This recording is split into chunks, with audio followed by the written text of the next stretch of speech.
Hi everyone, welcome to my classes. तो आज हम मॉडर्न इंडिया में क्या पढ़ेंगे, हम दांडी मार्च के बारे में पढ़ेंगे कि गांधी जी ने अपने दांडी मार्च की शुरुआत कहाँ से की, किन कारणों से की। तो हमने पिछले क्लास में क्या पढ़ा था, हमने पिछले क्लास में पढ़ा था सिविल डिसओबीडियंस मूवमेंट के बारे में पढ़ा था। तो किस तरह से जो महात्मा गांधी और क्या लॉर्ड इरविन के बीच जो 11 सूत्री मांगों में क्या एक समझौता हुआ था, तो लॉर्ड इरविन ने क्या इन मांगों को नहीं माना, तो इस पर क्या गांधी जी ने क्या है सविनय अवज्ञा आंदोलन की शुरुआत की। तो इसी सविनय अवज्ञा आंदोलन का एक भाग है दांडी मार्च। तो जो गांधी जी ने दांडी मार्च की क्या है शुरुआत कहाँ से की थी, तो यह है नमक्कर के साथ इनकी शुरुआत की थी। कहाँ, किस स्थान पे हुई थी, गुजरात के दांडी नामक स्थान पर गांधी जी ने अपने क्या है 375 अनुयायी तक पहुंचकर वहां पे नमक्कर जो सॉल्ट टेक्स थे उसको तोड़ा था। तो इसके बारे में हम आज डिटेल पढ़ेंगे कि दांडी मार्च क्या है। देखते हैं दांडी मार्च। दांडी क्या है आपका गुजरात में है ना, गुजरात में एक छोटा सा गांव है समुद्र किनारे, वहां पर क्या गांधी जी ने दांडी पहुंचकर ही क्या है नमक कानून को तोड़ा था। तो देखते हैं गांधी जी ने प्रसिद्ध दांडी यात्रा कब से शुरुआत की थी, आपका 12 मार्च 1930। कब से शुरुआत की थी, आपका 12 मार्च 1930 में क्या है गांधी ने अपने दांडी मार्च की क्या है शुरुआत की थी। तो दांडी मार्च की शुरुआत किस कारण से की थी, तो यही है कि जो लॉर्ड इरविन और गांधी जी के बीच जो सविनय जो बीच क्या है लॉर्ड इरविन और जो महात्मा गांधी के बीच जो समझौते नहीं हुए थे, तो लॉर्ड इरविन ने क्या है इन बातों को नहीं माना था।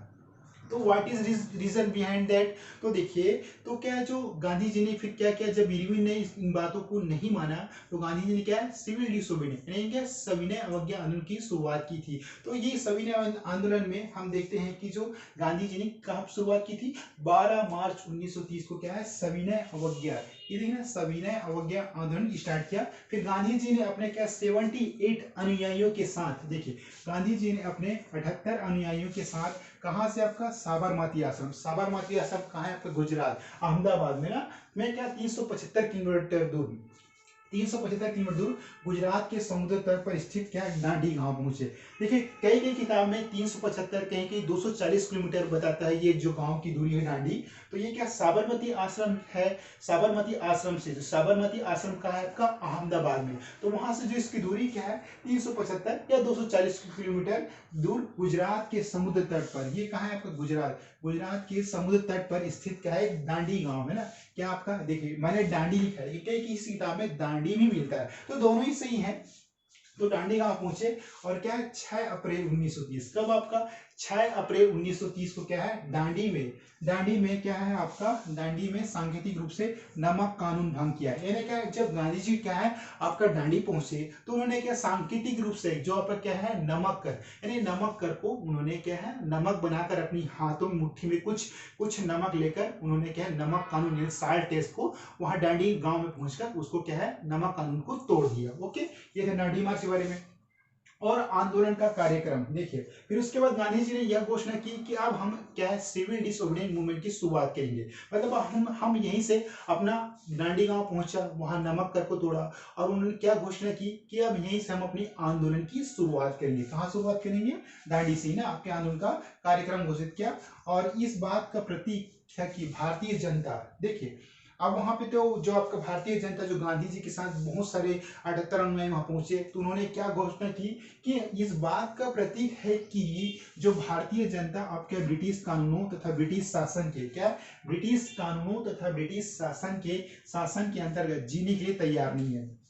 तो एक तरफ से एक रीजन था कि जैसे ही लोग वहां दांडी पहुंचे महात्मा गांधी के साथ, तो वहां पे जब महात्मा गांधी ने नमक साल्ट टेस्ट को तोड़ा तो उनके प्रति जो जनता में जो क्या उत्साह संचार की भावना थी और जाग उठी। और क्या उन्होंने क्या ऐलान किया कि अब हम ब्रिटिश सरकार के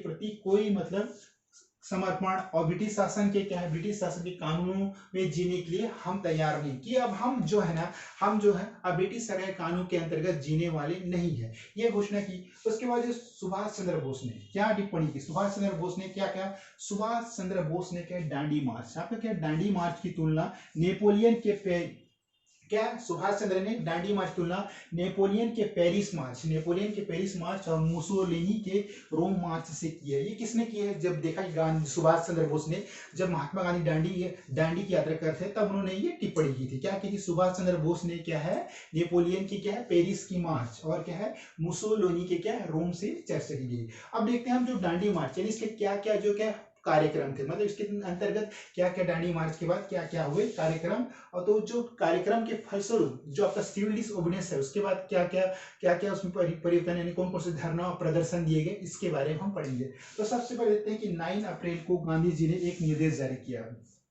अब तो दांडी मार्च से आ गए गांधी जी। अब गांधी जी जब आए तो क्या है 9 अप्रैल को क्या है 1930 को क्या है उन्होंने एक क्या है पत्र के माध्यम से एक क्या है निर्देश जारी किया। जैसे कोई होता नहीं कि हम घोषणा जारी करते हैं, तो गांधी जी ने भी एक घोषणा की, क्या निर्देश दिया, कब, आपका 9 अप्रैल 1930 को, ये 9 अप्रैल 1930 को गांधी जी ने क्या है एक निर्देश जारी किया। ओके, जिसमें क्या कहा गया, इस कार्यक्रम में क्या कहा गया, इस निर्देश में क्या क्या, जहां कहीं भी संभव हो लोग नमक कानून तोड़कर नमक तैयार किए थे। अब गांधी जी ने यहाँ यह कह दिया कि जैसे भी आप लोग को जहां कहीं भी उचित स्थान कोई भी जगह मिले, आप जहां कहीं भी संभव हो आप क्या है अपना स्वयं नियम बनाकर नमक कानून को तोड़े। ओके, तो यही नमक कानून तोड़कर क्या है नमक तैयार करें। ओके, उसके बाद है शराब की दुकानों, आपका ना शराब, ये हो गया आपका शराब की दुकानों, विदेशी कपड़े हो गया, शराब की दुकानों, विदेशी कपड़ों की दुकानों तथा के अफीम के ठेकों के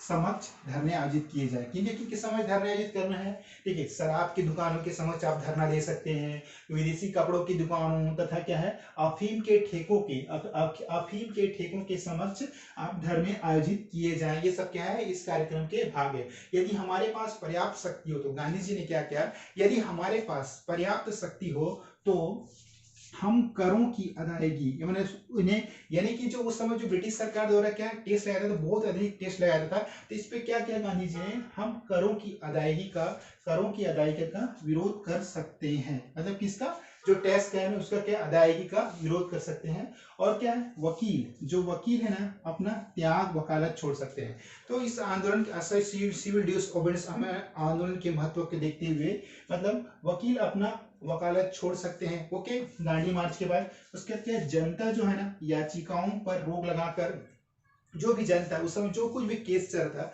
तो क्या जनता याचिकाओं पर रोक लगाकर न्यायालयों का बहिष्कार कर सकते हैं। कौन कर सकते हैं, जनता।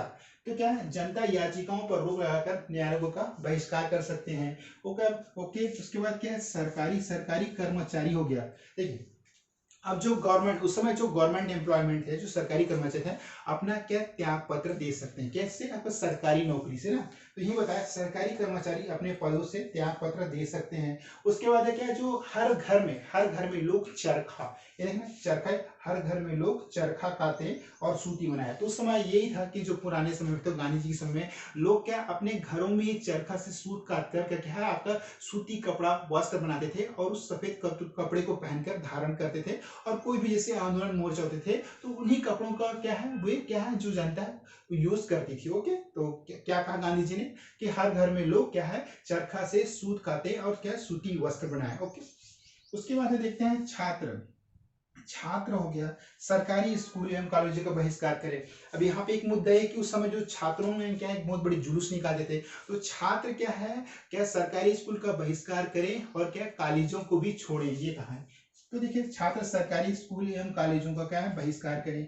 उसके बाद स्थानीय नेता, जो समय नेता थे स्थानीय नेता क्या है मेरी गिरफ्तारी के बाद अहिंसा बनाए रखने में सहयोग दें। तो ये गांधी जी ने कहा है कि जैसे कोई भी आंदोलन होता है, अगर मैं गिरफ्तार होता हूं तो स्थानीय जो नेता है वो क्या अपना हिंसा आंदोलन बनाए रखें, अहिंसा बनाए रखें। ओके, उसके बाद जो ये आंदोलन का विस्तार किस तरह से आगे बढ़ता गया ये देखते हैं देश भर में यह आंदोलन क्या तीव्र गति से फैला। तो जिस तरह से ये आंदोलन फैला तो देश भर में एक तरफ से क्या बहुत तीव्र गति से यह आंदोलन फैलता गया। ओके, उसके बाद है जो क्या है इसमें स्वदेशी और बहिष्कार आंदोलन फिर से प्रारंभ हो गए। तो स्वदेशी और बहिष्कार आंदोलन फिर से आरंभ हो गए और जो नागरिक अधिकारों को जो क्या है नागरिकों को जो अधिकार थे उस समय बाधित करने वाले कानून तोड़े गए। कहने का ये रीजन है कि उस समय जो नागरिक को जो भी अधिकार दिए थे उनको तोड़ने के लिए, उनको क्या है बाधित करने वाले जो भी उनको जो बाधा लाते थे वो कानून को क्या है तोड़े जाने लगे। ओके, देश में हर जगह जो भारत देश में क्या हर जगह हड़ताल हो गया, प्रदर्शन हो गया, और क्या विदेशी विदेशी वस्त्रों का बहिष्कार में क्या है भाग लेने लगी। तो जनता इस तरह से क्या है देश में क्या है जो उमड़ती जन सैलाब के कारण क्या बीच बीच में क्या है लोगों में हड़ताल हो गया, बहिष्कार हो गया, और विदेशी वस्त्रों की होली जलाई गई, और क्या है इसमें भाग लेने लगी जनता, एक बहुत बड़ी हिस्से में क्या है ये सब काम करने लगी। ओके, उसके बाद देखते हैं किसानों ने जमीन में की माल गुजारी और लगान।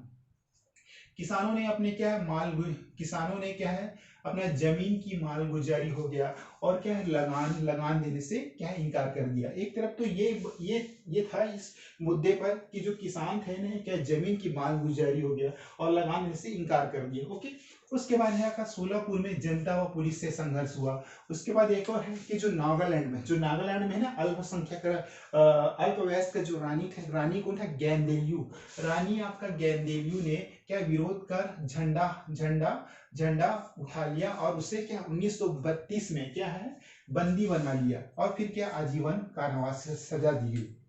तो एक तरफ से ये बहुत गलत है। ये नागालैंड की रानी थी क्या, रानी गेंदलियू, तो उन्होंने क्या 1932 में क्या है बंदी बना लिया, और क्या उसे क्या आजीवन कारावास दे दिया गया।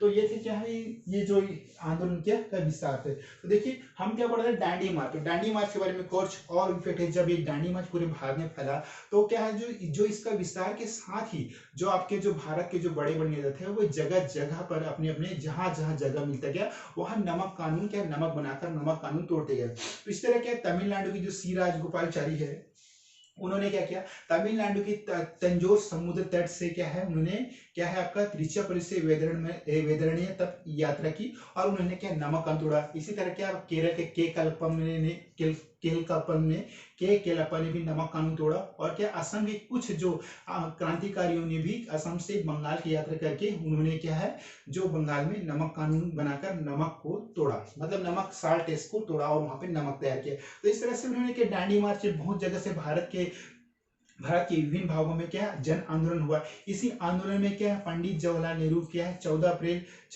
1930 को क्या जब क्या है नमक कर के विरोध में क्या उन्हें गिरफ्तार करके जेल में भर दिया गया, और क्या है गांधी जी को 4 मई 1930 को गिरफ्तार करके उन्हें भी जेल में डाल दिया। इससे जनता क्या काफी भड़क उठी और क्या उन्होंने उग्र प्रदर्शनकारी किया। ओके, तो इसमें क्या मद्रास मुंबई कोलकाता में भी जगह जगह क्या जगह जगह आंदोलन हुआ दांडी मार्च के समय। तो इस तरह से क्या है ये जो आंदोलन एक तरह से पूरे भारत देश में फैल गया, और इस तरह से इनका विस्तार लगातार धीरे धीरे बढ़ता गया।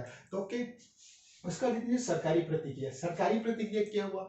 ब्रिटिश सरकार ने अहिंसक भीड़ पर लाठियां बरसाई। देखिए अब जो इसको सरकारी प्रतिक्रिया क्या हुई, तो जो ब्रिटिश सरकार ने क्या है अहिंसक भीड़ पर लाठियां बरसाई, क्या गोलियों की बौछार की, और गांधी जी तथा क्या दूसरे कांग्रेस नेताओं समेत कुल 90,000 से भी अधिक सत्याग्रही क्या है एक वर्ष में क्या गिरफ्तार कर लिए गए, और सरकार ने क्या किया कांग्रेस को गैर कानूनी संस्था घोषित कर दिया, और पत्र पत्रिकाओं पर प्रतिबंध लगा दिया। ओके, तो ये था कि 90,000 से अधिक सत्याग्रह को गिरफ्तार किया गया, और जो कांग्रेस को क्या है एक गैर संगठन घोषित किया गया, और उस जो कांग्रेस की तरफ जो पत्र पत्रिकाएं जो भी उस समय छपते थे उस पर क्या ब्रिटिश सरकार ने पूरी तरह से प्रतिबंध लगा दिया। तो ये क्या है जो दांडी मार्च के फलस्वरूप कुछ सरकार की प्रतिक्रिया।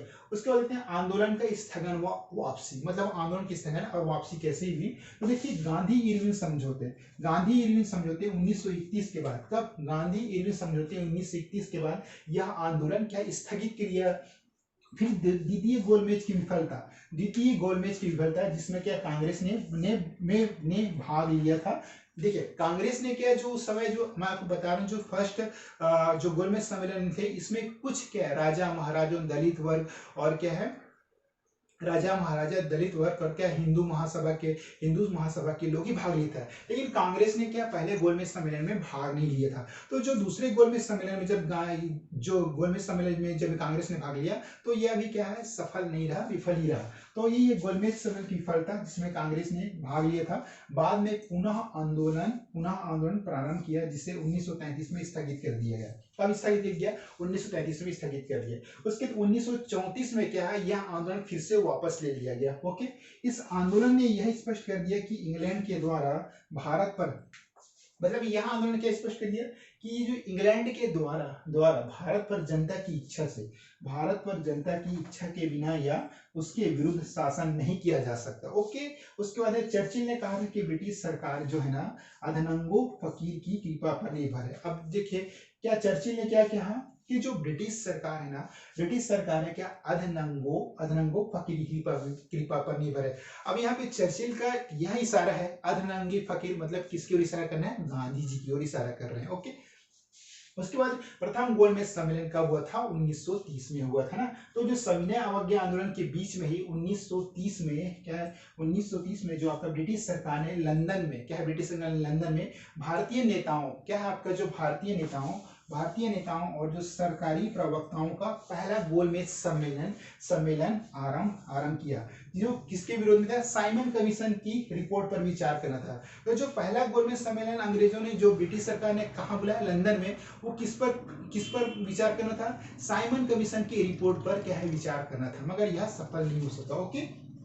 तो 12 नवंबर 1930 से 19 जनवरी 1930 और जो इसकी अध्यक्षता किसने की थी, रैमजे मैकडोनाल्ड। उस समय कौन थे ये, रैमजे मैकडोनाल्ड इंग्लैंड के प्रधानमंत्री थे ना। कब हुई थी ये, 12 नवंबर 1930 से प्रारंभ हुआ तो 19 जनवरी 1931 तक क्या ये प्रथम गोलमेज सम्मेलन चला और जिसकी अध्यक्षता क्या है, रैमजे मैकडोनाल्ड ने की थी। तो जो प्रथम गोलमेज सम्मेलन में ये तो कुछ ज्यादा कुछ खास इंपॉर्टेंट नहीं निकल के आया, तो इसमें क्या है कुछ ही वर्गों ने भाग लिया था, जैसे कि आपका हिंदू महासभा हो गया, दलित वर्ग हो गया और जो कुछ राजा महाराजा बड़े बड़े क्या राजवाड़े के जो राजा महाराजे उन्होंने ही प्रथम गोलमेज सम्मेलन में भाग लिया था। ओके। तो आज हमने पढ़ा दांडी मार्च के बारे में, एक बार रिवाइज करते हैं दांडी मार्च में। तो गांधी जी ने क्या दांडी मार्च की शुरुआत क्या 12 मार्च 1930 से क्या गुजरात के आपका क्या है 12 मार्च 1930 को सविनय अवज्ञा आंदोलन प्रारंभ किया और गांधी ने अपने क्या 78 अनुयायियों के साथ क्या है साबरमती आश्रम अहमदाबाद से क्या 375 किलोमीटर की दूरी क्या है गुजरात के समुद्र पर स्थित दांडी गांव पहुंचे और वहां पहुंचकर क्या 6 अप्रैल 1930 को क्या है दांडी पहुंचकर उन्होंने क्या है नमक कानून को तोड़ा। ओके।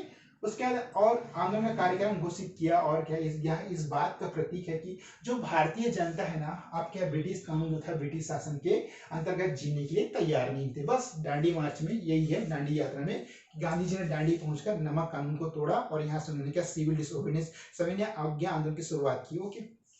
उसके बाद है सुभाष चंद्र बोस ने दांडी मार्च की तुलना क्या नेपोलियन के पेरिस मार्च और क्या है मुसोलिनी के रोम मार्च से की। ओके। कार्यक्रम क्या है 9 अप्रैल को आपका 9 अप्रैल को गांधी ने एक निर्देश जारी किया जहां कहीं भी संभव हो लोग नमक कानून को क्या है तोड़कर नमक तैयार करें। ओके।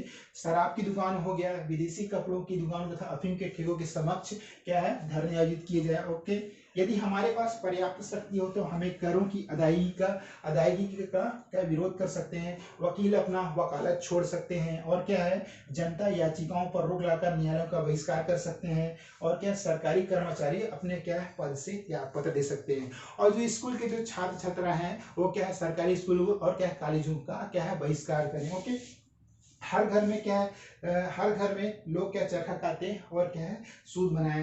फिर स्थानीय नेता मेरी गिरफ्तारी, जो स्थानीय नेता है गांधी जी बोल रहे हैं मेरी गिरफ्तारी के बाद अहिंसा बनाए रखे। आंदोलन के विस्तार, देश भर में यह आंदोलन क्या तीव्र गति से फैल गया और स्वदेशी और बहिष्कार क्या है बहिष्कार आंदोलन फिर से प्रारंभ हो गया। नागरिकों को क्या है आपका जो नागरिक होता है अधिकारों को जो बाधित करने वाले कानून होते थे करने वाले कानून तोड़े जाने लगे और देश में क्या है आपका देश में जो हर जगह ना हड़ताल हो गया, प्रदर्शन हो गया और क्या विदेशी वस्त्रों का बहिष्कार में भाग लेने लगी जनता। ओके। उसके बाद किसानों ने जमीन की माल गुजारी और जो लगान है देने से इनकार कर दिया। सोलापुर में जनता व पुलिस में आपसी संघर्ष हुआ। नागालैंड में जो अल्पवयस्क रानी थी क्या रानी गेंदलियू ने विरोध करके झंडा उठा लिया और 1932 में उसे गिरफ्तार कर लिया गया और आजीवन कारावास की सजा दी गई। ओके। सरकारी प्रतिक्रिया क्या हुआ, ब्रिटिश सरकार ने अहिंसक भीड़ पर लाठियां बरसाई, गोलियों की बौछार की और क्या क्या गांधी जी तथा दूसरे कांग्रेस नेताओं समेत कुल 90,000 से अधिक सत्याग्रही क्या गिरफ्तार कर लिया गया और क्या कांग्रेस को क्या गैर कानूनी संस्था क्या है घोषित किया गया और जो कांग्रेस से जो उस समय पत्र पत्रिकाएं जो भी प्रकाशित होती है उसको बंद कर दिया गया। ओके। उसके बाद गांधी इरविन समझौते, आंदोलन की स्थगन वापसी से किसकी समझौते से हुई? तो गांधी इरविन की समझौते 1921 के बाद यह आंदोलन स्थगित किया गया। द्वितीय गोलमेज की विफलता, जिसमें कांग्रेस ने भाग लिया था, बाद में जो पुनः जो आंदोलन हुए थे, प्रारंभ किए थे 1933 में, स्थगित कर दिया। तो हम नेक्स्ट क्लास में पढ़ेंगे गांधी इरविन समझौता। गांधी इरविन समझौता क्या था, काफी डिटेल से पढ़ेंगे। गोलमेज सम्मेलन, प्रथम गोलमेज, द्वितीय सम्मेलन, इन सब के बारे में हम डिटेल से पढ़ेंगे। आज हमने दांडी मार्च के बारे में पढ़ा। तो हम कहा थे, इस आंदोलन में क्या यह स्पष्ट कर दिया कि जो इंग्लैंड के द्वारा भारत पर जनता की इच्छा के बिना आप हमें यहाँ क्या है उसके विरुद्ध शासन नहीं किया जा सकता। इस पर चर्चिल ने कहा था कि चर्चिल ने क्या कहा था कि जो ब्रिटिश सरकार जो है ना अधनंगो फकीर की कृपा पर निर्भर है। ओके, प्रथम गोलमेज की जो शुरुआत हुई थी 1930 में हुई, जो सविनय अवज्ञा आंदोलन के बीच में 1930 में क्या है ब्रिटिश सरकार ने लंदन में क्या है भारतीय नेताओं और सरकारी प्रवक्ताओं का पहला गोलमेज सम्मेलन आरंभ किया।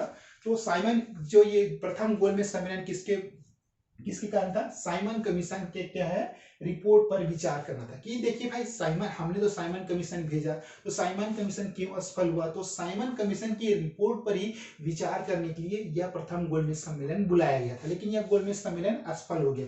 तो 2 नवंबर 1930 से 19 जनवरी 1931 तक क्या यह प्रथम गोलमेज सम्मेलन हुआ, और जो इसकी अध्यक्षता किसने की थी? Ramsay MacDonald. तो मैं आप लोगों को बता दूं कि जो आपका फर्स्ट गोलमेज सम्मेलन था, इसमें क्या है कांग्रेस ने भाग नहीं था। इसमें केवल क्या हिंदू महासभा हो गया, दलित वर्ग हो गया, और क्या बड़े बड़े राजा महाराजे, हिंदू राजवाड़े के कुछ लोगों, अल्पसंख्यक लोग हो गया, मुस्लिम हो गया, तो इन लोगों ने ही क्या है प्रथम गोलमेज सम्मेलन में भाग लिया था। ओके, अब हम सेकंड राउंड टेबल के बारे में हम नेक्स्ट क्लास पढ़ेंगे कि गांधी इरविन समझौता क्या था, इसके बारे में काफी डिटेल्स पढ़ेंगे। तो आज की क्लास में सीखते हैं, बस छोटा सा टॉपिक था दांडी मार्च। तो दांडी मार्च के बारे में आपने जाना कि जो गांधी जी ने क्या अपने 75 अनुयायियों के साथ क्या है साबरमती आश्रम अहमदाबाद से, गुजरात में क्या है गुजरात के दांडी नामक गांव में, जो अहमदाबाद साबरमती का अहमदाबाद से कितना किलोमीटर दूर है? 340 किलोमीटर की दूरी पर स्थित है। वहां क्या है गांधी जी ने पहुंचकर क्या है दांडी अपने हाथों में नमक अपने हाथों में कुछ मुट्ठी में क्या है नमक लेकर वहां पे नमक कानून जो सॉल्ट टेस्ट उसको तोड़ा, और क्या है सबको बोला कि आप अपनी मर्जी से नमक बना सकते हैं। बस ये दांडी मार्च में, इसके अलावा और इम्पोर्टेंट फैक्ट्स नहीं है, बस आपको यही याद है कब शुरुआत हुई 12 मार्च 1930 को, और किसके क्या क्या प्रकृति हुई जब ये दांडी मार्च में, और क्या क्या कार्यक्रम हुए, इसके आंदोलन का विस्तार हुआ और आंदोलन के स्थगन वापसी, ब्रिटिश सरकार की क्या प्रतिक्रिया, इसके बारे में पढ़ा। तो आज की क्लास में बस इतना ही। उम्मीद करता हूँ कि मेरी क्लास की वीडियो पसंद आई, और अगर कुछ कमी है तो प्लीज कमेंट कीजिए, प्लीज शेयर कीजिए, लाइक कीजिए, कमेंट कीजिए। ओके, आपका दिन काफी शुभ हो। ओके, हम फिर मिलेंगे नेक्स्ट क्लास में एक नए टॉपिक के साथ और एक नए जोश के साथ, काफी अच्छे से पढ़ेंगे। Okay, bye bye, see you.